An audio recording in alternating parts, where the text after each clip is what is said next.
Alright, we're going to war. Not the good kind of war like the people fight for oil and resources. The bad kind of war. This is the wildlife war. Last night I was awoken at 2:30 in the morning. The pitter-patter of clawed feet and whatnot. Something's in my head. And that just won't do.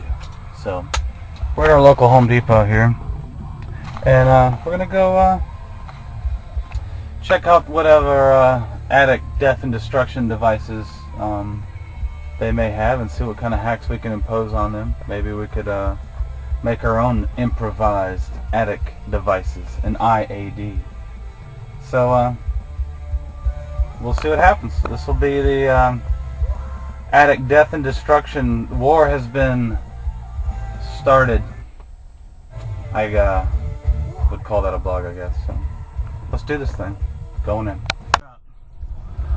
I have to tell you, not a lot of choice in there, but I got in there, and of course the little box features the cutest version possible of these potential attic vermin.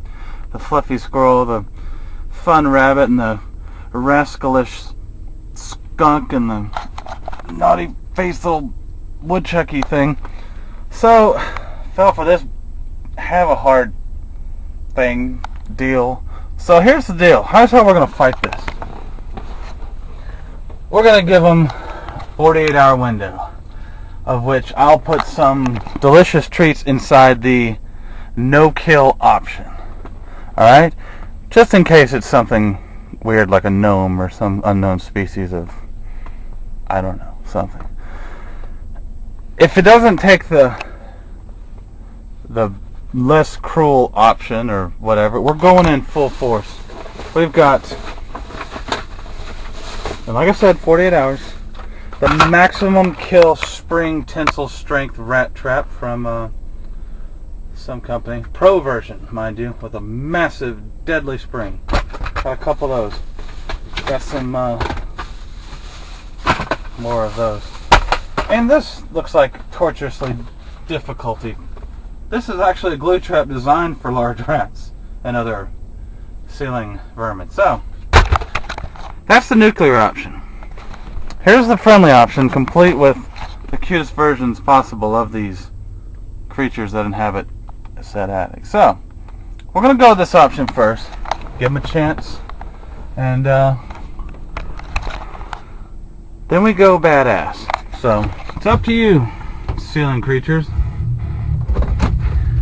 Choose life or choose a gluey bludgeoning to death, or a potential spring to your spinal cord with a swift, paralyzing blow.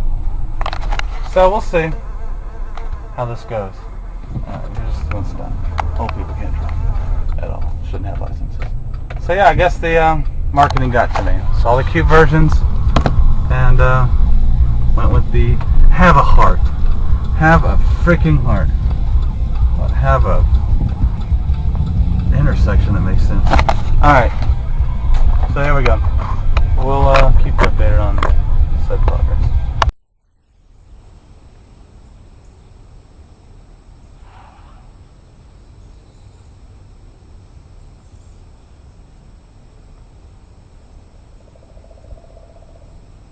I hear you, creatures. I'm coming for you.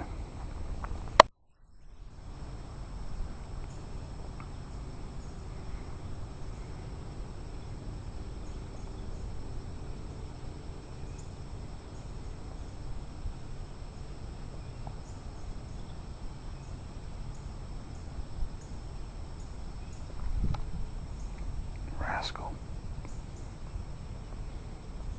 The real pisser in all this is I've been employing a feral cat, and he used to do a real good job. He's waiting for food now. He used to do a real good job of, I mean daily, I would find strewn corpses of squirrels, all manner of rodentia in his stomach and his bowels. But now that I've been feeding him to keep him hanging around, he's kind of been slacking off. And I think that's half the problem we're dealing with here. So he basically comes to the drive-through window, like this, and waits. Dog doesn't like him. Alright, nobody even believes anything you say because your fluffy little tail says otherwise. Alright, so basically, this guy's been dicking around. You're not eating the foul creatures of the forest like you should be. Why? Why are you slacking off? Ugh. I remember you eating woodchucks and all sorts of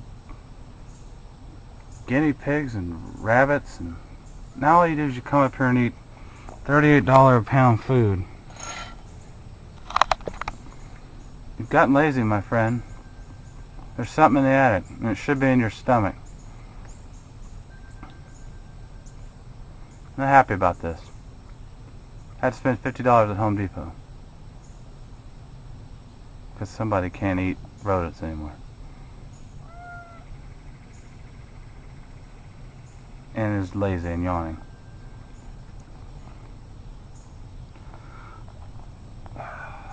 This is what happens. Give a man a fish he eats for a day. Teach a man to fish. Roof. That's good.